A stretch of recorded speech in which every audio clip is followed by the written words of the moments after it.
줄에 있는 결혼식, 줄에 없는 결혼식, 과연 어떤 것을 선택하시겠습니까? 장수하세요. 장수 커플 용입니다. 안녕하세요. 오늘은 결혼을 준비하는 분들께 굉장히 좀 유익한 시간을 가져보려고 합니다. 바로 줄에 있는 결혼식과 줄에 없는 결혼식의 차이점, 그리고 어느 쪽을 선택하는 것이 좋은 것인가에 대해서 한번 제 의견을 한번 전달을 해드리려고 해요. 줄에 있는 결혼식과 줄에 없는 결혼식의 차이점에 대해서는 다들 알고 계신가요? 네. 사실 줄에 있는 결혼식이든 없는 결혼식이든 대부분의 결혼식의 그 구성은 비슷합니다. 네, 먼저 양가 어머님께서 입장을 하시고 화촉에다가 점화를 하시고 신랑 신부가 입장을 하고 서로 혼인 서약서를 낭독을 하고 네, 그 이후에 뭐 축가라든지 네, 그리고 그 양가 부모님께 인사하는 것부터 이제 퇴장까지 기본적인 구성 자체는 굉장히 유사해요. 하지만 줄에 있고 없고는 딱 그 10분 정도의 차이라고 볼 수가 있는데요. 결혼식에 가보신 분들은 아시겠지만 줄에 있는 결혼식 같은 경우에는 보통 줄의 시간이라는 것이 한 5분에서 10분 정도를 잡아먹습니다. 그렇다면 주례가 없는 결혼식이라는 것은 이 10분 정도, 최대 10분 정도의 시간이 빠진다는 것을 의미하겠죠. 그렇기 때문에 그 10분만큼 본인이 직접 구성을 할 수 있다는 겁니다. 네, 그 입맛에 맞게요. 네, 보통 일반적인 웨딩 홀 기준으로 해서 어떤 그 한 커플한테 주어진 시간은 대략 30분 정도입니다. 그 30분 동안 어떻게든지 그 결혼식, 본식을 끝내야 줘야 하는데요. 다음 결혼식을 위해서. 그렇다면 제가 말씀드렸던 그 기본적인 구성 자체가 대략적으로 20분 정도를 먹는다고 쳤을 때 한 10분 정도가 남게 돼요. 그 10분 정도를 활용을 하실지 아니면 그냥 버리실지는 그건 그냥 선택의 문제인 거고요. 하지만은 어차피 똑같은 돈을 내는 입장에서 버리기는 아깝잖아요. 실제로 제가 이렇게 그거를 통째로 버린 커플들의 결혼식에도 가봤는데 굉장히 썰렁합니다. 진짜 입장하고 나서 딱 그냥 한번 낭독하고 축가 한 곡 부르고 퇴장, 이러니까 한 15분 정도 만에 끝난 결혼식도 제가 봤어요. 근데 도대체 이게 뭔가 싶을 정도로 좀 굉장히 좀 뭔가 아쉽고 조금은 좀 안타까운 그런 느낌이었어요. 그렇기 때문에 20분을 어떻게 잘 구성할 것인가가 줄에 없는 결혼식의 핵심이 될 것 같습니다. 자, 그럼 지금부터 줄에 있고 없고를 결정할 수 있을 만한 어떤 그런 몇 가지 요소들에 대해서 제가 말씀을 드릴게요. 이것들을 충분히 고려하셔서 결정하시면 아마 후회가 없으실 것 같고요. 그 첫 번째로 주례를 모시고 싶은 분이 계시냐라는 점입니다. 네, 제가 정말 존경하는 은사님이라든지 어떤 그런 지인분이 계실 경우에는 줄에 있는 결혼식 괜찮다고 생각합니다. 굉장히 소중한 자리고요. 그런 소중한 자리에 제가 정말 존경하고 좋아하는 그런 분을 모셔서 좋은 말씀을 듣는다, 나쁘지 않죠. 굉장히 의미 있다라고 생각합니다. 하지만 보통 이러지 않고 나는 정말 모르는데 부모님께서 뭔가 아시는 지인분들을 모시는 경우들이 꽤 많아요. 네, 나는 정말 모르는데 그분을 위해서 뭔가 또 어떤 결혼식 전에 또 찾아뵈어야 하고 끝난 다음에도 뭔가 이렇게 또 한번 찾아뵈야 하고 네, 이런 것들 되게 신경 써야 하고 내가 정말 모르는 분들께 내가 왜 그렇게까지 해야지라는 생각을 사실 저는 모르겠어요. 지금 시대가 바뀌어서 그런지는 몰라도 네, 어쨌든 간에 이렇게 정말 주례를 모시고 싶은 분이 계시냐 아니냐는 줄에 있는 없는 결혼식을 어떤 결정함에 있어서 굉장히 중요한 요소가 될 것 같습니다. 두 번째로 일단은 부모님의 성향이 굉장히 중요하다고 생각을 합니다. 왜냐면은 아무래도 결혼식은 개인의 어떤 그런 행사라기보다는 가족의 행사라고 보는 경우가 많죠. 그렇기 때문에 부모님의 그런 성향이라든지 의견도 굉장히 중요합니다. 그런데 아무래도 저희 부모님 세대들에서는 줄에 있는 결혼식만 하다 보니까 줄에 무조건 결혼식 이꼬르 줄에 있는 결혼식으로 생각하시는 분들이 많죠. 아무리 시대가 바뀌었다고 하더라도 그 생각은 안 바뀌신 분들이 생각 외로 많아요. 저 같은 경우에도 아버지께서는 좀 그런 줄에 있는 결혼식을 원하셨는데 제가 워낙 그런 줄에 없는 결혼식을 하고 싶었기 때문에 설득을 한 케이스예요. 제가 설득을 했다기보다는 이건 이제 전략적인 차원인데 저희 어머님께서 아버지를 좀 설득을 오랜 기간을 두고 하셨습니다. 결혼식을 두 분이서 이제 여기저기 다니시는 경우들이 많은데 요새는 이제 아무래도 자제분들이 좀 젊다 보니까 보니까 줄에 없는 결혼식을 하는 경우가 많잖아요. 그럴 때마다 저희 어머니께서 아버님한테 그런 식으로 설득을 하셨다고 해요. 저거 봐라, 요새는 이렇게 좀 트렌드가 줄에 없는 결혼식들 많이 한다. 우리만 이렇게 줄에 없는 결혼식 하는 게 그렇게 이상한 게 아니다라는 식으로 설득 논리를 펼치셨다고 합니다. 그렇기 때문에 이런 부분들 참고를 하셔서 부모님의 성향을 한번 잘 들여다보세요. 근데 이제 부모님들이 도저히 설득이 안 되는 경우에는 어쩔 수 없이 줄에 있는 결혼식을 하셔야 할 수밖에 없는 경우도 있죠. 네, 부모님의 뜻을 너무 그렇게 거스르면서까지 이런 행사, 굉장히 큰 이 대소사를 그렇게 그냥 무리하게 진행하실 필요는 없다라고 생각을 합니다. 그렇기 때문에 줄에 있고 없고를 결정하실 때 이런 부모님의 성향을 다시 한번 들여다보세요. 세 번째로 결혼식까지 남은 시간을 한번 따져보시는 게 중요할 것 같아요. 네.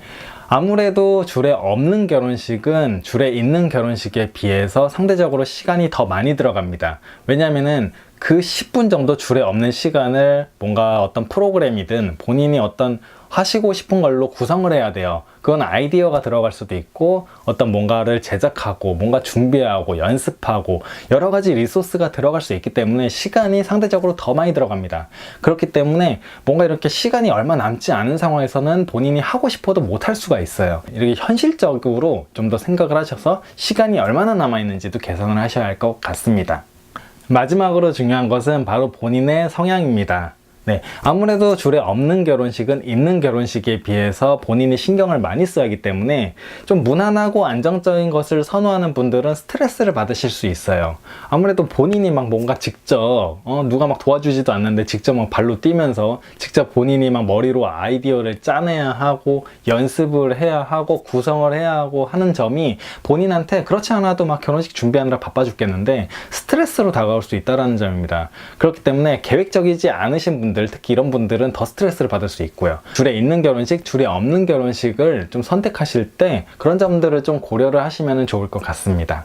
지금까지 말씀드렸던 몇 가지 포인트에서 한번 잘 고민을 해보시고 나는 뭔가 크게 걸리는 게 없다 라고 하신다면 전 개인적으로 줄에 없는 결혼식을 추천드려요. 네, 줄에 없는 결혼식을 하는 이유는 간단합니다. 바로 기억에 굉장히 많이 남기 때문이에요. 그게 가족들이라든지 아니면 본인들이라든지 하객들에게 모두 공통되는 사항입니다. 기억에 많이 남아요. 상대적으로 줄에 있는 결혼식에 비해서요. 결혼식 많이 가신 분들은 아시겠지만 줄에 있는 결혼식 따분합니다. 지루해요. 하객들 사실 노관입니다. 저분이 뭐라고 하든 맨날 똑같잖아요. 뭐 잘 살고 뭐 이 사람은 뭐 굉장히 올바르게 컸으며 앞으로 뭐 잘 그런 게 굉장히 너무 좀 지루하잖아요. 네, 그렇기 때문에 저는 하객들에게도 즐거움을 줄 수 있고 본인들조차도 그런 말 뭐 앞에서 들리겠어요. 네, 본인들조차도 좀 더 기억에 많이 남을 수 있는 결혼식을 만들기 위해서는 줄에 없는 결혼식으로 하는 게 맞다라는 판단입니다. 하지만 뭐 제가 말씀드렸듯이 사람마다 가치관은 다른 것이고 분명 줄에 있는 결혼식도 어떤 굉장히 의미를 따졌을 때 의미가 있을 수 있는 부분이니까 이런 점은 충분히 고려하셔서 선택하시길 바라겠습니다. 자, 그러면 줄에 없는 결혼식에서 일반적으로 짜는 그 프로그램 유형 3가지에 대해서 말씀드려 볼게요. 첫 번째로는 일단 덕담을 많이 넣습니다. 주례사를 좀 대체하는 개념으로 많이들 넣곤 하시는데요. 보통 아버지의 그런 덕담을 받으시는 경우들이 많이 있는데 그래도 어쨌든 결혼식이라는 것은 굉장히 의미 있는 곳이다 보니까 너무 이제 둘만의 잔치로 끝나기에는 아쉽잖아요. 어떤 뭔가 어른들로부터 그런 좀 좋은 말씀도 듣고 싶고 그럴 때 덕담을 같이 넣어서 뭔가 그런 제3의 교수님이나 이런 분들이 아니라 저희 아버지로부터 제가 존경하는 저를 태어나게 해주신 가족 으로부터 그런 좋은 말씀을 듣는 것도 굉장히 의미 있다라고 생각을 해요. 그렇기 때문에 덕담을 넣는 케이스가 굉장히 많고요. 두 번째로는 바로 축가입니다. 축가 같은 경우에는 일반적으로 한 곡은 기본적으로 하시죠. 하지만 이렇게 줄에 없는 결혼식에서는 한 곡을 더 하시는 경우들이 많아요. 그 한 곡을 본인이 직접 부르실 수도 있고 아니면 친구분 한 분을 더 섭외를 하셔서 이렇게 축가를 총 2곡을 듣는 경우들도 있습니다. 세 번째로는 그런 커플들의 좀 그런 아기자기한 과거의 사진들이라든지 아니면 그런 영상 자료를 직접 활용을 하셔서 특별 영상 컨텐츠를 제작하고 재생하시는 경우들을 들 수 있을 것 같습니다. 장수 커플로서 제가 한마디 좀 팁을 드리자면은 그런 좀 오래 사귀신 분들께서는 혹시나 이런 영상 컨텐츠를 제작하고자 하신다면은 뭔가 좀 단순히 그런 본인들의 사진을 짧게 해서 그냥 보여주는 방식이 아니라 좀 더 의미를 좀 더 넣으셔도 좋을 것 같아요. 저 같은 경우에는 13년을 사귀었기 때문에 1년마다 사진이나 영상 컨텐츠들이 항상 다 준비가 되어 있었어요. 매년 찍어뒀기 때문에. 그래서 그것들을 그런 연도별 순으로 이제 영상을 제작을 한 거죠. 그러다 보니까 저희가 어렸을 때부터 13년이 지난 후까지의 모습을 마치 파노라마처럼 이렇게 좀 볼 수가 있던 거예요. 그걸 보는 저희들 뿐만 아니라 하객분들께서도 이 커플이 굉장히 오랫동안 예쁘게 사귀어왔구나 라는 것을 좀 알 수 있던 점이죠. 결혼식이 끝난 후에도 굉장히 좋았다라는 피드백을 굉장히 많이 받았었던 것 같아요.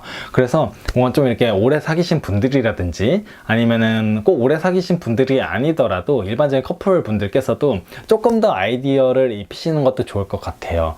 뭔가 단순하게 그냥 우리 사귄 거 그냥 뭐 사진 한 100장 있으면 그냥 100장 막 넣어가지고 하는 게 아니라 그것들을 좀 더 뭔가 스토리를 넣는다라고 해야 할까요?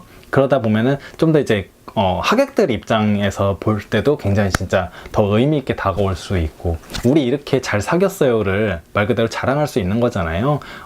좀 뭔가 자부심을 갖고 얘기를 할 수 있는 거잖아요. 그렇기 때문에 그런 식으로 좀 더 영상 편집을 하신다면은 더 의미 있는 시간이 되실 것 같네요. 그리고 한 가지 더 팁을 말씀드리고 싶은 거는, 그 영상 컨텐츠를 제작을 하실 계획이 있으시고 그게 굉장히 결혼식에서 중요한 부분을 차지한다라고 생각하신다면 그거에 좀 최적화된 웨딩홀이라든지 식장을 잡으시면 좋을 것 같아요. 이게 웨딩 식장 같은 경우에는 시설이 굉장히 차이가 많이 납니다. 어떤 곳은 굉장히 그 스크린이 굉장히 큰 곳도 있고요. 어떤 것은 굉장히 그냥 조그마한 데도 있고, 그렇기 때문에 나는 이 영상이 굉장히 중요해, 이 노출을 굉장히 크게 극대화하고 싶어 라고 생각하신다면 조그마한 데서 하시면 안 되겠죠. 조금 더 무슨 극장 화면처럼 크게 그런 시설을 가진 데서 하시면 훨씬 더 그 효과를 2배, 3배로 누리실 수가 있어요. 저도 그렇게 식장을 잡았었고요. 혹시나 그런 정보가 궁금하신 분들께서는 개인적으로 연락을 주신다면 제가 직접 알려드리도록 하겠습니다. 지금까지 줄에 있는 결혼식과 없는 결혼식의 차이점이라든지, 줄에 없는 결혼식으로 진행할 경우에는 어떤 식으로 좀 진행하는 게 좋을지에 대해서 말씀을 드렸는데요. 부디 잘 고려하셔서 행복하게 잘 준비하시길 바라겠고요. 지금까지 장수 커플의 용이었습니다. 구독 잊지 마시고요. 네, 감사합니다. 장수하세요.